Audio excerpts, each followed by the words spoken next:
मधेपुरा में सिंहेश्वर धाम में भगदड़ मची है। सावन के आखिरी सोमवार पर भारी भीड़ और भगदड़ में 6 श्रद्धालु घायल हुए हैं। मौके पर अफरा तफरी का माहौल है। फिलहाल पुलिस ने अब स्थितियों के बीच मोर्चा संभाल लिया है। तो बिहार का मधेपुरा, जहां पर सावन के आखिरी सोमवार को सिंहेश्वर धाम में श्रद्धालुओं की भारी भीड़ और भारी भीड़ के बीच भगदड़ जैसे हालात, और इन हालातों के बीच ये तस्वीरें आप सबकी टेलीविजन स्क्रीन पर। अफरा तफरी में 6 श्रद्धालुओं के घायल होने की खबर है। सावन के आखिरी सोमवार पर सुबह से ही मंदिरों में बड़ी संख्या में श्रद्धालु पहुंच रहे हैं। तो आपको बता दें, जलाभिषेक के लिए लंबी भीड़ थी लोगों की। इसी दौरान अफरा तफरी मचती है, भगदड़ जैसे हालात हो जाते हैं। हादसे में मौके पर मौजूद पुलिस और प्रशासन की टीम ने मोर्चा संभाला। भीड़ को नियंत्रित करने की कोशिश की गई। घायलों को इलाज के लिए फिलहाल अस्पताल पहुंचाया गया है। स्थिति प्रशासन के कंट्रोल में है। लेकिन मधेपुरा के सिंहेश्वर धाम में भगदड़ के बीच उस वक्त हालात कैसे थे, ये तस्वीरें आप सबकी टीवी स्क्रीन पर।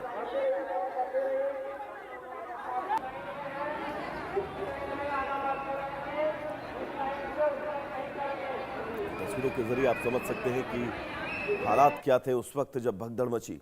रितेश हमारे साथ जुड़े हुए हैं तमाम जरूरी अपडेट्स के साथ। रितेश, ये बहुत महत्वपूर्ण है क्योंकि अभी पिछले ही सोमवार की शायद बात है जब भगदड़ में कई लोगों की मौत हुई थी मंदिर के अंदर, और दोबारा क्राउड मैनेजमेंट को लेकर बहुत सारे सवाल मधेपुरा के सिंहेश्वर मंदिर से भी। अब बिल्कुल सही कहा आपने। तीसरी सोमवारी पर पिछले ही सोमवार को ये जो घटना है लखीसराय में हुई थी। 7 लोगों की दर्दनाक मौत हुई थी और 25 से ज्यादा लोग उसमें जख्मी हो गए थे। हालांकि इस घटना को लेकर प्रशासन पूरी तरीके से तैयार था कि आज सावन की अंतिम सोमवारी है, लिहाजा बहुत ज्यादा भीड़ उमड़ सकती है।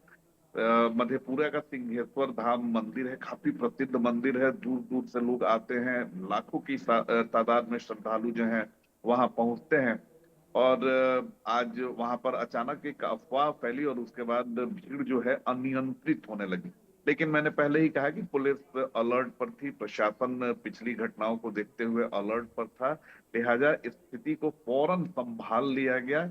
लेकिन इसके बावजूद भी 6-7 लोगों के जख्मी होने की सूचना आ रही है। लेकिन राहत की बात इसमें ये रही कि किसी तरह की कैजुअलिटी नहीं हुई है। हालांकि पुलिस पूरे मामले की जांच कर रही है कि आखिर ये अफवाह कैसे फैली, क्या किसी ने अफवाह फैला दी, या इसके पीछे की वजह क्या है। क्योंकि बार बार इस तरह से चीजें बिहार में होती हैं।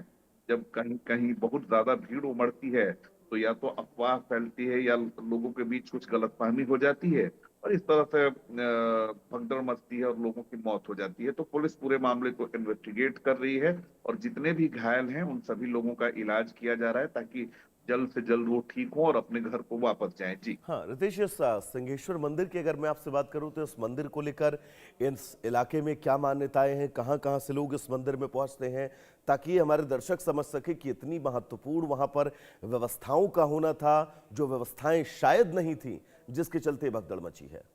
देखिए, सिंहेश्वर मंदिर का बहुत बड़ा महत्व है। जिस तरह से बाबा बैद्यनाथ हैं देवघर में, जी। उसी तरह से ये बिहार के मधेपुरा में बाबा सिंहेश्वर हैं।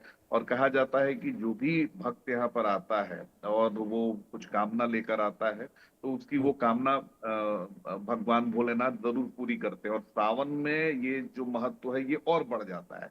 और यही कारण है कि सावन की अंतिम सोमवारी को यहाँ पर इतनी ज्यादा भीड़ हुई थी, क्योंकि सभी शिवालयों में भीड़ होती है लेकिन सिंहेश्वर नाथ जो है ये प्राचीन मंदिर है। कई सारी जी। मान्यताएं हैं, कई सारी कथाएं हैं इस मंदिर को लेकर, लिहाजा यहाँ पर लोगों की भीड़ जो है वो बहुत ज्यादा उमड़ती है। ना सिर्फ मधेपुरा और अगल बगल के जिले से लोग आते हैं, अब आप दूसरे जिलों से लोग पहुंचते हैं, झारखंड तक से लोग यहाँ पर पहुंचते हैं। इसी से आप समझ सकते हैं कि कितनी भीड़ वहां उमड़ी होगी। और देखिए, जो क्राउड मैनेजमेंट होना चाहिए, हमने देखा है पिछली घटना जो हुई थी लखीसराय में, मैं जी। खुद गया था वहां पर। और वहां हमने देखा कि किस तरीके से क्राउड मैनेजमेंट को लेकर कोई तैयारी नहीं, सिर्फ ऑन पेपर सारी चीजें हुई। और देखिए, हमने जो पड़ताल की थी, इंडिया न्यूज की टीम ने जो पड़ताल की थी, अंत में उसी पर जांच आगे बढ़ी है। एफएसएल की टीम ने साफ कह दिया ये जो पोल गिरा उसी की वजह से लोगों की मौत हुई और पोल के ऊपर जनरेटर का तार ले जाया जा रहा था, इसकी वजह से मौत हुई थी। यानी हमने जो इन्वेस्टिगेशन किया वो बिल्कुल सही और हमने किया था, सही और दिशा नीतीश, ये में किया बहुत था। और महत्वपूर्ण है। इन अनियमितताओं के बाद भी अगर प्रदेश के हालात न सुधरें, प्रदेश में क्राउड मैनेजमेंट को लेकर व्यवस्थाएं न सुधरें, तो कितने और इन तमाम हादसों का इंतजार शासन प्रशासन को होगा अपनी आंखें खोलने के लिए। फिलहाल